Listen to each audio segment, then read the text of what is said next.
Ethan had just moved into an old apartment on the outskirts of Istanbul. The rent was suspiciously cheap, but he didn't ask questions. He needed solitude. The building dated back to the 1940s, creaky floors, damp walls, and a mirror in the hallway that looked like it belonged in a haunted mansion. Cracked in the corner, it distorted reflections ever so slightly. The first night, Ethan woke up at exactly 3:33 a.m. An odd unease filled the air, like someone was watching him. He sat up, glanced at the bedroom door. It had creaked open by itself. The windows were shut, no draft. Then he heard it, a soft knocking sound from the front door. He went to check, no one there. The second night, the same thing happened, same time, same sound. But this time, as he passed the hallway mirror, he froze. A figure stood behind him in the reflection. A woman in a black dress, her long hair covering her face. He spun around. Nothing.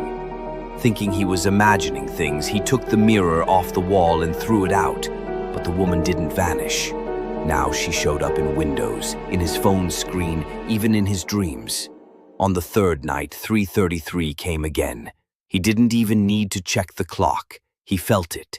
He opened the door. No one. But something was left on the floor. An old, yellowed photograph. It was a picture of him, standing with someone behind him. A woman. The image was blurry, but her face, it had been scratched out.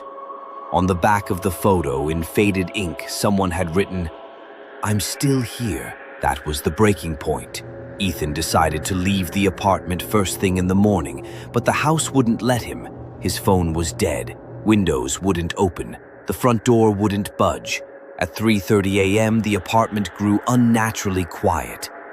Then he heard a whisper, soft, right next to his ear. "Open the door." He stood, almost in a trance, and walked toward it. This time it opened by itself. She was standing there.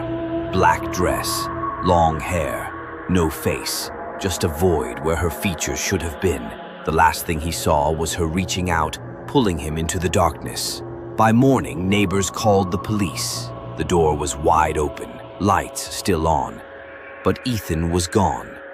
The only thing left behind was the same photo, now with him standing next to the faceless woman. And slowly, his face was starting to fade, too.